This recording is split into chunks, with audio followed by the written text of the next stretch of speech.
আজি ভিডিঅ'টো মই ভাটিবেলাৰ পৰা আৰম্ভ কৰিলোঁ, মানে নিকটনৰ পৰা আহি অকণমান ভাগৰ লাগিলে ৰেষ্ট ল'লোঁ আৰু উঠি পেলাই এতিয়া মানে ড্ৰয়িং ৰুমটো বৰ লেতেৰা মানে চেটেল হৈ আছে। ল'ৰাইটো খেলি কৰি বেয়া কৰি থৈ দিয়ে, তাকে অকণমান চিডিল কৰি ল'লোঁ।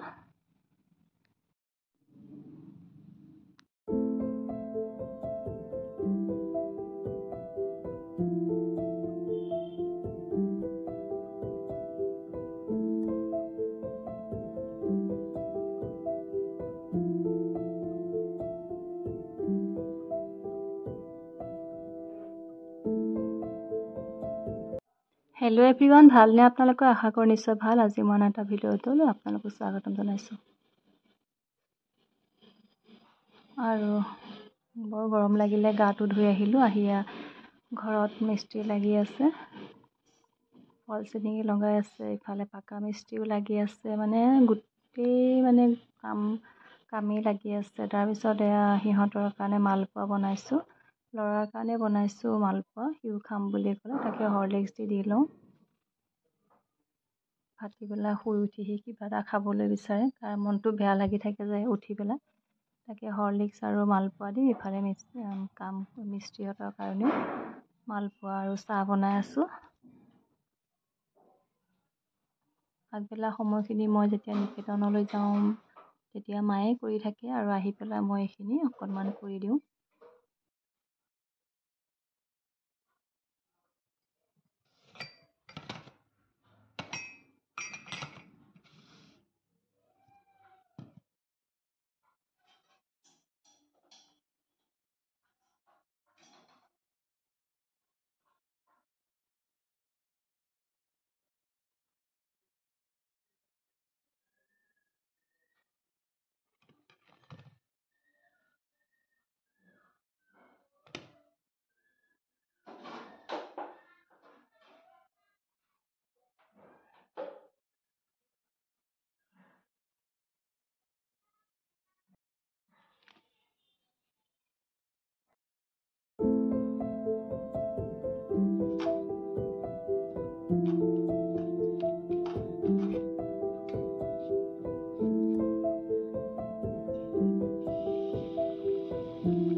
আৰু মই নিকেতনলৈ যোৱাৰ পিছত আমাৰ ভাইটি এটাই ইমান ধুনীয়া কঁঠাল দিলেহি, মোৰ লোভ লাগি আছে।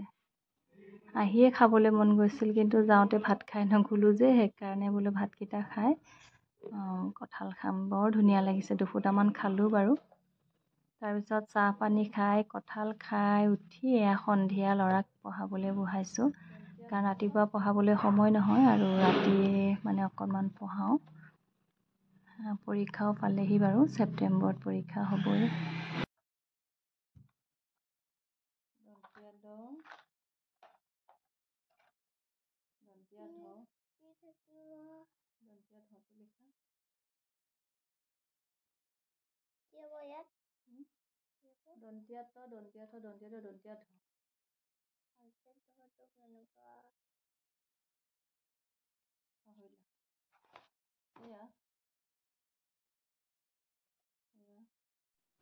আৰু আজিলৈ আহিছোঁ, আকৌ আহিম এটা নতুন ভিডিঅ' লৈ আপোনালোকৰ মাজলৈ। মোৰ ভিডিঅ'বোৰ যদি আপোনালোকে চাই ভাল পায়, লাইক কৰিব, কমেণ্ট কৰিব, শ্বেয়াৰ কৰিব, লগতে মোৰ চেনেলটো ছাবস্ক্ৰাইব কৰে। আৰু যিসকলে অলৰেডি ছাবস্ক্ৰাইব কৰিছে তেওঁলোকক অশেষ ধন্যবাদ।